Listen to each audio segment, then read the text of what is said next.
And I'd like to ask you the question where we kind of pick up where we left off last week. What kind of leader are you? You may be thinking to yourself, well, I really don't have a leadership position. I don't really have a leadership title. You may be thinking to yourself, I don't really know why anybody would call me a leader. But if we remember what we talked about last week, and for those of you who weren't here, the conclusion to which we came last week is that we are all leaders in some way. You may not have the title. You may not be the boss at work. You may not be the one that has the parking spot right out front of your corporate office. But you are a leader. Now, God has given some people the gift of leadership, and some people He has not given the gift of leadership. But when we define leadership as influence, you are a leader in some way, shape, and form. If you're a parent, you may not feel like you have any leadership skills at all, but listen to me, you are a leader in your home. If you're the coach on a little t-ball team, you're the leader, not just for little Johnny and Susie, but for all those parents watching you and how you interact and teach and train and coach their kids or grandkids. We are all in a leadership role. Now, the question is, what role of leadership are you in? And what kind of leader are you? One of the many things we're going to discuss in the Discovery class today, which is at 2 o'clock, by the way, if anybody wants to jump in, let me know. There's room for you, is leadership. We're going to be talking about leadership. God has brought Mosaic Church to the place in this point in time, almost 6 months since its birth in January of this year, to the place where God is now raising up leaders who can lead and serve with me, alongside me. But all throughout this ministry, this morning, there's leadership going on and you don't see it. See, that's the cool thing. Nehemiah is the type of leader we should all aspire to be, because he didn't need to be seen. He didn't need to be known. He didn't need to have that name tag that said, I am your leader. Has anybody ever seen the ball cap where the little saying on the ball cap says, I'm their leader? Which way did they go? And one thing that I have observed about leadership through the years is if somebody has to keep telling you, I'm the leader, I'm the leader, I'm the leader, if they have to keep telling you that, they're not leading. Good leadership doesn't require the leader to have to constantly announce their authority to everyone else. Good leadership doesn't need the applause or the pats on the back, even though who doesn't appreciate it when you receive that? But there's a difference in appreciating it when you receive it and needing it. I need you to pat me on the back. I need to hear how great I am. That is not good leadership. Nehemiah didn't have that kind of leadership. Nehemiah had the type of leadership that I see happening in this church all the time, and that is, I'm going to do something, and I don't care if anybody knows or not. I'm not doing it for them. I'm doing it for my Lord. I'm serving the Lord. People who are here with lawn care every weekend, making sure things look nice if it's not storming, raining, if it's not a flood out there. Doing everything they can. They don't show up on Sunday and put a sign in the yard that says, I mowed the lawn yesterday. Tell me how great it looks. But when you find out who did it, I think it's great to encourage people and tell them, hey, it does look great. But is that why they do it? No. We've got people back behind the soundboard and the media equipment helping us every weekend, and we want to grow that. Tyler has taken a leadership role in that area, one of many areas, but in that area, we're wanting to build a team. That requires humility, because you're not up here in the lights, you're back there turning knobs. Turning knobs, making sure everything looks good, making sure everything sounds good, and he does a great job. He thinks of things that sometimes I'll turn and I'll get ready to say a verse, and the verse is there before I even say it. I'm not trying to create this expectation that he has to always be that great, but we're thankful for the people in these leadership roles who have an attitude that says, I'm going to do what needs to be done, even if somebody doesn't recognize me or applaud me. Back in our children's department, we have a whole newly renovated hallway with security doors, praise God, that are now finally, thanks to a gentleman who's not here today, but now a part of our church. Listen, this is how God works. I had worked so hard to try to find a company that would put in security doors in this church, in our children's department, so that not just anybody can go back there, but only authorized parents or people with the right ID and security pass can get through there. I went through so many different companies. The prices were just astronomical. I'm like, there is no way. We're going to do it, but not at that price. We're going to do it, but we're not paying that to do it. We're going to make sure it gets... So we had a gentleman that was here doing some other work, and he recommended a guy by the name of Josh Dowdy. And some of you have met Josh. He's been coming every Sunday since he built the security doors in our children's wing. Why? Because God had already planned for him to be here. It was just a matter of connecting the dots that we found him to do the construction and the renovation to make that happen. The next thing I know, he shows up the next Sunday morning. Now, I wouldn't be talking about him like this if he was here because I wouldn't want him to feel put on the spot. But I'm just telling you, this is how God works. Here I was exhausting all of my efforts to try to find. Because, you know, if I see, I'm very results oriented, and if I see a problem, I'm going to go on a mission to find what's the solution. Call Home Depot, call this place in Evansville, call this place in Huntingburg, call this place in Jasper, call this place in Vincennes. No. And then God drops this guy right in our lap. And he's like, I own my own construction company. I actually have 3 or 4 different companies, and that's something that we could do easily. And I'm like, oh, cool, okay. And he comes and he shows up on Sunday the next week. God provides if we will let God guide. And he came in, and now he's a part of our church. He's out of town on a golf tournament this weekend. But God is bringing not just people who have the resources and the know-how, but he's bringing people with the burden to do and be a part of what God has already started here. That's the thing. And sometimes it's a matter of bringing people to a place where they're on board with where you are. There are other people who are looking for the very thing that God's doing right here, and we're just letting him connect the dots. So then, now that is built, we had the toddler room, which is a toddler room, but it was also the infant room and toddler room combined. Now we have an infant room separate from our toddler room, and we're looking forward to the unveiling of that. And I'm not sure if I'm supposed to say any more about it than that, but I'm good to say it. Are they good to see it? And all the fancy lights and everything are turned on and all that? Oh, cool. We have a baby room. I told Christy, I said, I'm going to get up and I'm going to announce that we're going to have a baby. And before I got the word room out of my mouth, she said, don't you dare. We are not having a baby, but we do have a baby room. Infants. Who loves infants here? Aren't they fun? Hold them, listen to them.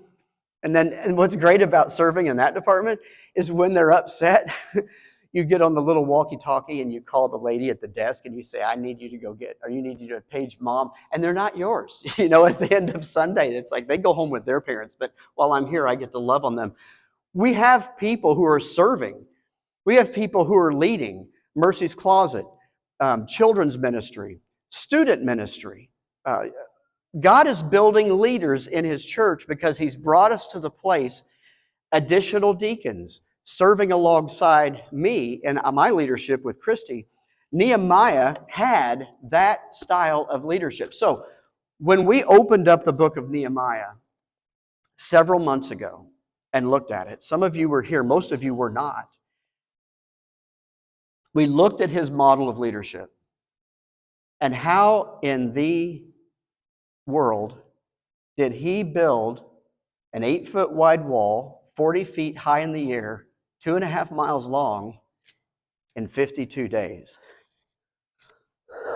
Well, one of the things is that God had already determined that he wanted to do it, but he also had determined who he wanted to do it. Nehemiah was the type of man that didn't sit back and say, wow, my friend came and told me about the destruction of the walls of Jerusalem and how my children of Israel are without protection. I sure hope somebody will come along and do something about that. See, the New Testament church is to have a model of leadership and a model of ministry and a vision very similar to what Nehemiah had in the Old Testament. What we said last week was that Nehemiah, it started with a burden. Remember, in chapter 1, we'll go through it really quick, but in chapter 1, his friends came to see him and said, Nehemiah, here is the condition of our people. The walls are destroyed, the city is rubbish and rubble, and Nehemiah became very sad. Nehemiah was the cupbearer for the king. That says a lot about who he is right there as a leader. What is the cupbearer? It means that if the king is going to be poisoned, the cupbearer must taste it first to make sure that it's safe for the king. If it's that likely that the king could be poisoned, that he needs somebody to taste it first, and let's watch and see if he dies, and if he's okay, then I'll try it. Have you ever been to one of those carry-ins where it's like, you try that and tell me how it is? You know? Like some things they just draw you, and other things it's like, I'm not so sure about that one. Hey babe, try that. See what you think. That's the way it was as a cupbearer. He would test the food, he would taste the wine. And then, so Nehemiah was in a position of trustworthiness. You don't want just anybody on your security team. He was the security guy for King Artaxerxes. Nothing was going to get to his lips and in his stomach until it had gone through the channel of his security team. I'm thankful that we have Chuck Baumgart as the lead of our security team. And I'll just say this. If anything goes south, if anything happens, if somebody comes in here intending to do wrong, it's not going to happen on his watch. And you don't see people walking around with badges, and that's on purpose. You don't need to know who they are. There are people in this room and through this building who are here, and they're ready to keep you and our kids safe. And they're under the direction of Chuck Baumgart, and I'm thankful for him. He's like a cupbearer, but I'm not going to have you testing my wine. Because one, I don't drink wine, and two, that's not your role. You get it? Nehemiah was the security guy for King Artaxerxes. He was trustworthy. You don't just put anybody in that role. You've got to trust your cupbearer. So that says a lot about the integrity and the person of Nehemiah. That this is somebody that the king could trust. This is somebody that is willing to lose their life to save the king's life. This is somebody who's willing to put their life in front of the members of the congregation and do what's necessary to keep them safe. See, that's Nehemiah. But not only was he trustworthy, he was prayerful. He was burdened. He was trusted by the king. He was put in this position, and now his friends come and tell him, here's the condition of our homeland. And immediately in chapter 1, it says Nehemiah's heart broke. And he was a trusted leader. He was a burdened leader. And he was a prayerful leader. Nehemiah was a man that when he heard, he didn't just sit back and say, I hope somebody does something about that. Why doesn't one of the deacons do something about that? Why is it this person doesn't do anything? Why don't they do something? No. Nehemiah, we asked this question last week, is why don't we start with how can I be a part of the solution instead of seeing ourselves as the person that wants to sit about and complain about the problem? Nehemiah wasn't going to have time for it. So what did he do? He prayed. He had a burden. Do you have a burden? Leaders need to have a burden. If you're a leader in your family, have a burden for your marriage. Have a burden for your children. Have a burden for whatever the influence is that you have in your life. Nehemiah had a burden. And the only title he had was the title of servanthood. He was the cupbearer. He was a servant. He was a humble man. But God put this broken heart in his chest for their homeland to see the wall rebuilt. And did Nehemiah think, man, you know what? I am the man. I can do it. Look, I've got the smarts. I've got the skills. Nehemiah didn't have anything but a burden and a God he knew he could call on. He didn't need anything else. So when he went to the king, King Artaxerxes, here's your wine, here's your food. And the king immediately noticed that Nehemiah was sad. His countenance was down because normally he's like, hop, here's your food, here's your drink. I just tasted it. It tastes so good. And he's happy, happy, happy. But this day he came to the king and he brought the stuff before him. And the king was like, whoa, what's going on, Nehemiah? Why are you so sad? And Nehemiah's like, well, why wouldn't I be sad? Here's what I just heard. The walls to our city have been destroyed. Our people don't even feel like a people anymore because that's what a wall around a city did. Remember Jericho? That's what a wall around a city did. It helped with the identity and the morale and the unification of a people group. And the people of the Jews didn't have that anymore, plus that they lost their protection. And so the first words out of the king's mouth were these: what do you need? What do you need, Nehemiah? What do you mean, what do I need? What I mean is, what do you need? I'm the king. I have the authority to give you time off work. I have the authority to give you resources. I have the resources to give you even more resources. I have the ability to give you access to what do you need? Now, if King Artaxerxes is a human being who is a sinful human being and is an earthly king, how much more would our Almighty God, who is the King of all kings and the Lord of all lords, not give to us if we come to Him with a burden, with prayer, with a broken heart, for the right reason? Well, how much more would God not want to give to His church if we would just simply ask? That's what God's doing here at Mosaic. I touched on it briefly last week, the number of people who have donated and given and provided and things that I didn't even think to ask for. And then, how are we going to get these doors built for this children's wing? Because security is a priority here. And the training and the background checks and all that stuff that goes with it, but at least having that checkpoint. How in the world, Lord, we're trying, Lord, we're trying, Lord, we're trying. And then here comes Josh. I can do that. That's no big deal. He does it. And the next thing you know, he's a part of our church. And then he's in the discovery class. And now he's like, what else do you need? We all have different resources. We all have different skill sets. And I'm only speaking about a handful of people. But what I felt for this community was a burden. And I would give anything to be the leader that Nehemiah was. I do not claim to be whatsoever. But I sure am going to try. Because he had all the right stuff. And he did all the right things. And it was all for the same God.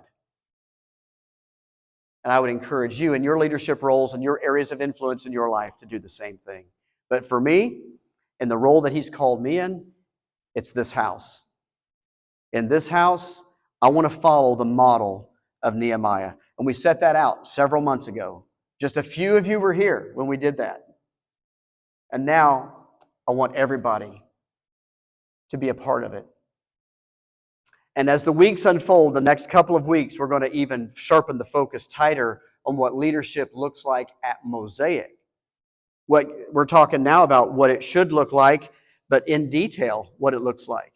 How does that then play out in the life, everyday life of the ministry of Mosaic Church? We're going to get into that in the next few weeks. So Nehemiah goes to the king, and the king says, what do you need? And he gives him everything he needs. He gives him letters. He gives him a passport. He gives him finances. He gives him time off work. He says, give me an idea of how long you think it'll take. Give me an idea of what you need. So here's what Nehemiah does. He gets on his horse, and he goes and he checks it out at night. Christy and I came to Petersburg, Indiana. We didn't ride on a horse, but we visited other churches. We saw what they were doing. We saw the condition of the community spiritually from the best that we could tell. There's a need. I don't know if you realize that or not. There's a need. And I'm just naive enough to believe with all my heart that God's going to use this church to make a difference in this entire community. I believe that. I really believe that. And you're a part of it. You're a part of this church family. So that means, okay, it's not the pastor that does it. What does that mean? It's the church. Well, what does that look like? I shared with you last week my vision to be a place, a go-to place for pastors who are burnt out and worn out and exhausted and ready to quit, for inspiration, to see them rejuvenated spiritually, physically, to see them come and just feel like they have a passion once again, whatever that looks like, to go and just be all that God called them to be in their place of ministry. To be a place that's so far removed from the idea of competing with other churches that's not even close to what it's about. It's about strengthening other churches, being an outlet for that. So when you do that, here's what happens. When you take on the role of leadership, there will be what Nehemiah faced in chapter 2. And that is called opposition. Nehemiah has these great ideas, and God's given them to him. He has a vision. There's a vision for what God wants to do and what needs to be done.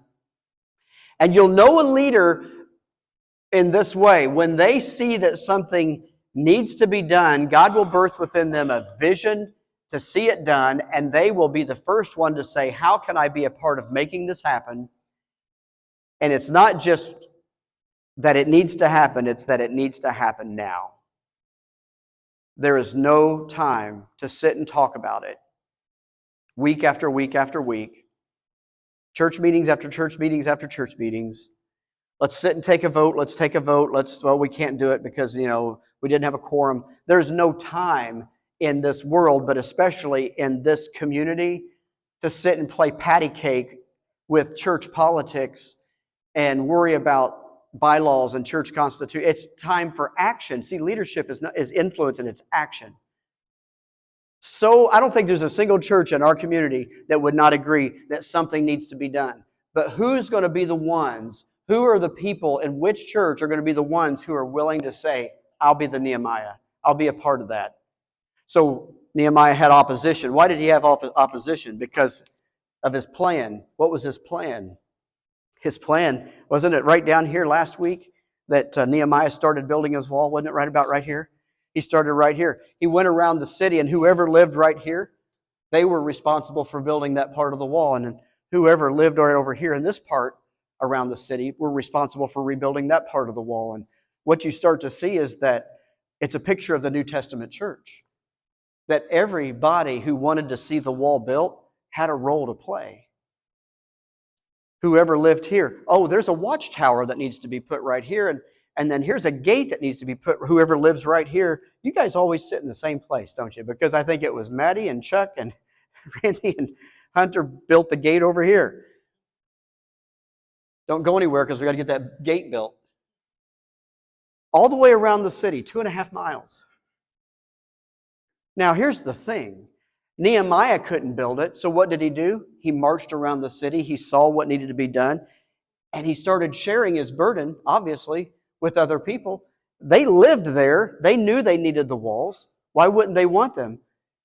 But they weren't the type of people that said, yeah, I want that, but I'm not going to do it. I want a new vacuum cleaner, but I'm not going to put it together. I'm being hypothetical. I want to do this, but I'm not going to work for it. I want something, but I want to do something.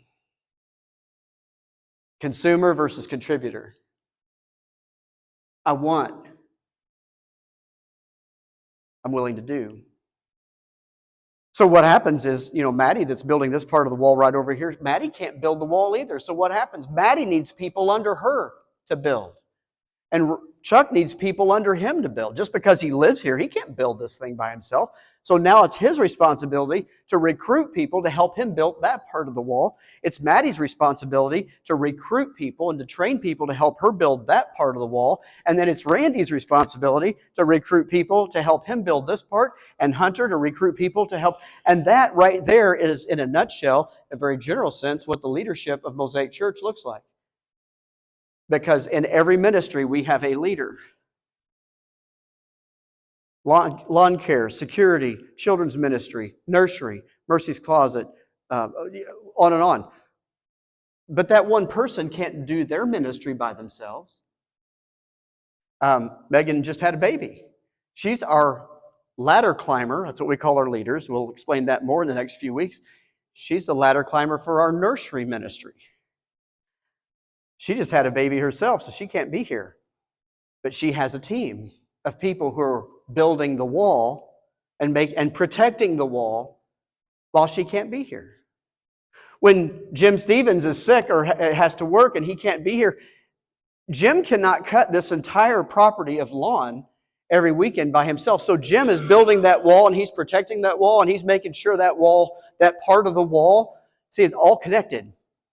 All these ministries are connected. Sometimes it matters how I preach and it matters what I preach, but the perception, and sometimes it's as though it doesn't. Because if people pull into the parking lot and they see grass that is not cut, they see greeters that are unfriendly, or they're just standing out there picking their nose, which they don't do that.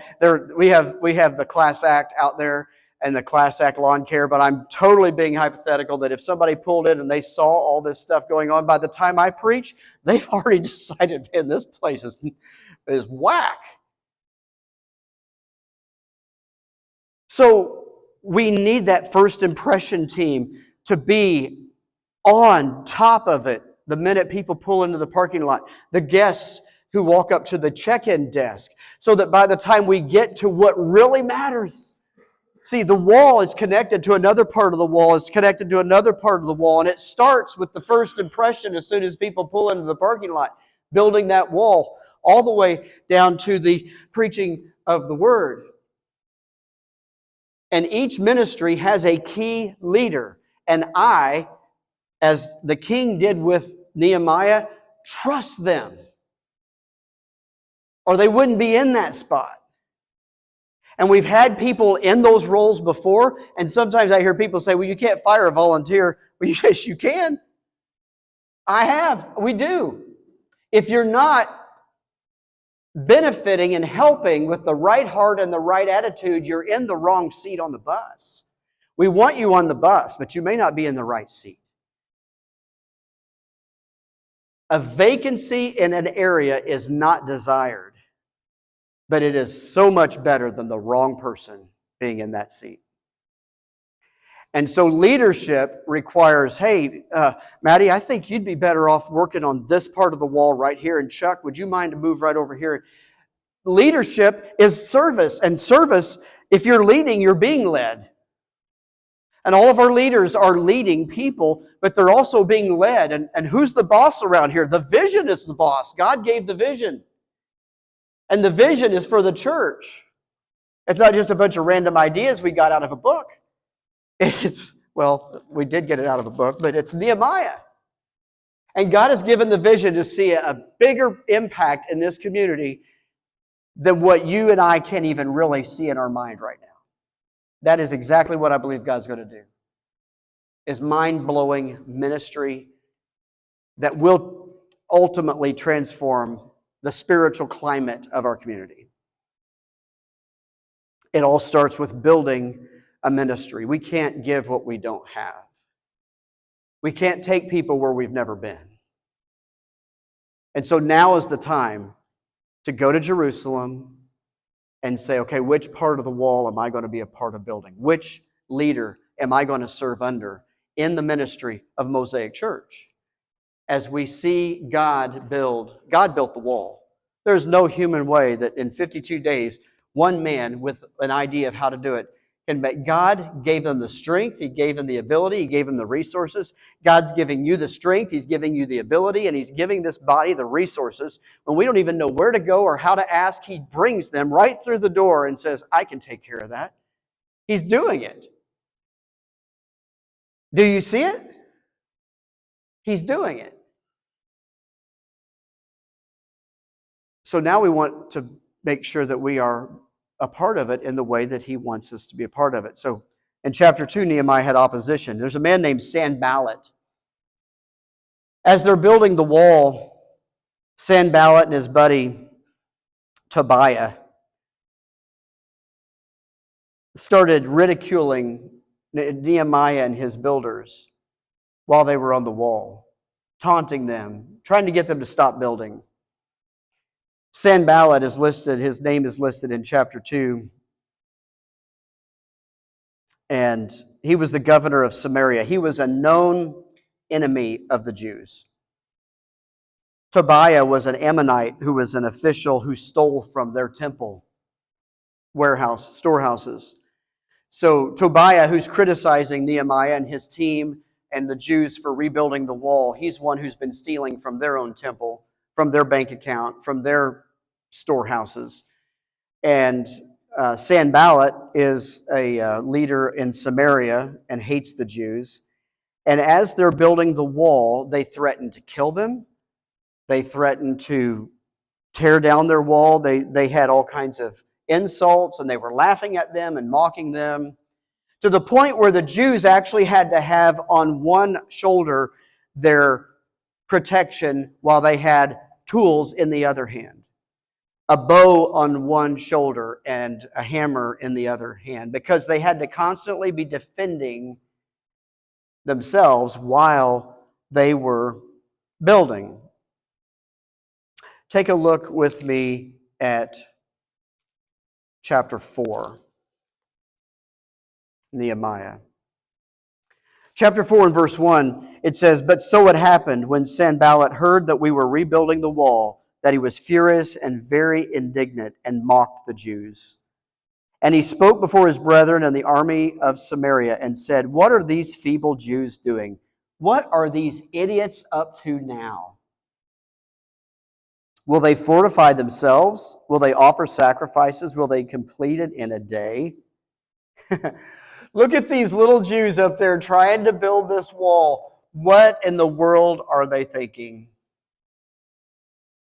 One of the things that as a church we have to be prepared for is to keep our eye on the mission while someone may be criticizing you or your church just because it's different.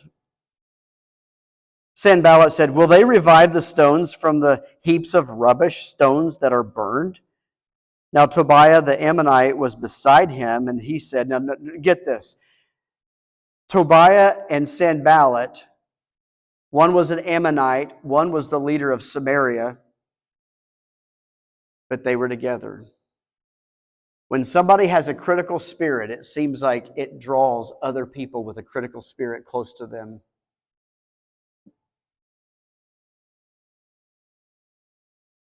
The birds of a feather oftentimes flock in the same place. And so here's Sanballat and here's Tobiah, and they were together. Whatever they build, even if a fox goes on it, it will break down their stone wall. Hear, O our God, for we are despised. Turn their reproach on their own heads and give them as plunder to a land of captivity. Do not cover their iniquity and do not let their sin be blotted out from before you. Verse 5. For they have provoked you to anger before the builders. So we built the wall, and the entire wall was joined together. Now that's key words right there. Joined together. The entire wall was joined together. Remember how we talked about how each section was built independently? That meant there had to be a master plan. That meant that Nehemiah had to plan ahead. That you can't have, you've seen these big bridges that they build where they start building it on that end, and then they start building it on that side of the river. And as they build, it meets in the middle perfectly where it's just clink, right there together. The last Lego piece just snaps right in. Picture that with the building of the wall around Jerusalem that Nehemiah is leading. But it's many sections, 2.5 miles section here. They all had to line up. There meant there was a master plan in mind. There is a master plan here. There is a master plan in mind. There's a master plan of organizational leadership, leadership structure, all of that. And Nehemiah is a great example of how that is done and why that should be done. For the people had a mind to work, the end of verse 6. So we built the wall. The entire wall was joined together up to half its height, for the people had a mind to work. Now it happened, verse 7, when Sanballat, Tobiah, and the Arabs, the Ammonites, and the Ashdodites heard that the walls of Jerusalem were being restored and the gaps were beginning to be closed, that they became very angry. Notice that it said when the wall was halfway built. That now all of a sudden the intensity, the heat fires up halfway. How far were the disciples on the sea when Jesus came walking to them on the water? They were in the midst of the storm. It was the middle of the night. They were halfway across the sea. And then the storm came. It was just as far for them to turn around and sail back as it would be for them to keep going. It was in the darkest watch of the night. Listen, it's at that halfway point that sometimes we feel like giving up. It's right in the middle of seeing great things going on, and great things are going on, and great things are happening, and people are coming, and people are growing. There's this big, bright bloom on the church. It's just flourishing. And then trouble happens halfway through what you're doing. Tempting to quit at that point. It's the most critical time not to. When you feel like quitting, don't. Are you in that marriage and you feel like quitting? What if God's breakthrough is just that close? Don't. Are you about ready to give up on that child that's living in a way that has you on your knees, concerned, worried, praying, crying all the time? Don't give up. It might just be that close. Churches oftentimes will start something and not finish it because they were halfway through and something happened. And where did their faith go? What happened to their faith? It's easy to have faith when you have resources. It's easy to have faith when you have health. It's easy to have faith when you have everything that you need. But when you don't have all that stuff, that's when you really realize that all you need is Jesus. So that's where your faith is. You start putting your faith in people, your faith in things, faith in your job, faith in your paycheck, faith in your family. You start putting your faith in all that stuff, you're going to be disappointed and frustrated all the time. What's the takeaway today as we're going to keep building on this? Nehemiah was a burdened leader. We should be burdened people. Nehemiah was a prayerful leader. We should be prayerful people. I'm thankful for the many who are part of prayer teams here at Mosaic. Nehemiah was a humble leader. He didn't need his name on everything. He didn't need people to know everything that he did. Or we need to be the type of people that he or she or young people or old people, if something gets done, that we are quick to appreciate others, but we are not quick to need appreciated ourselves. That's not why we do it. The opposition that he faced did not stop him. You will face opposition in your home. The devil himself has demons who know your name. He doesn't like it that you're here right now.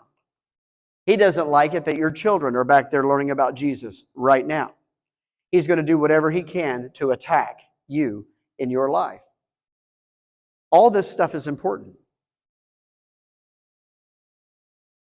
Spiritual warfare is real, and he's going to be the first one to whisper in your ear, "What are you doing? Do you really think you can save this? Well, maybe you can't save it." He's going to put all these negative thoughts in your mind, in your heart. Do you really think, and then you just finish the sentence with what you're going through in life. The king of discouragement, Sanballat and Tobiah, consumer, contributor. Consider the source when you are criticized. As a person, as a husband, as a wife, as a parent, when you are criticized, as a church, number one, consider the source. Number two, size it up to reality. And then number three, act accordingly. Always consider the source. Is this person jealous? Is this church jealous?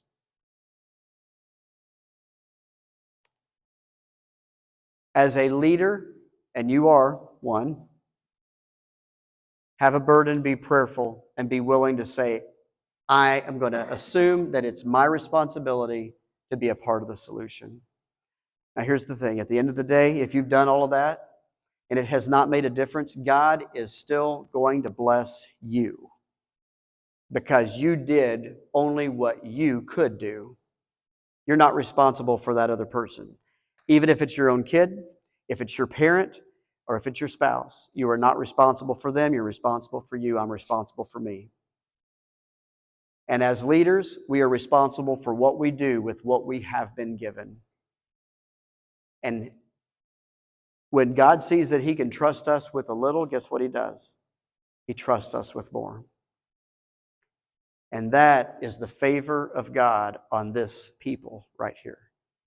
May He continue to have His way 100% as we see Him continue to move it forward for His glory. I want to give you an opportunity now to think about your role of leadership in your life. Let's stand and bow our heads.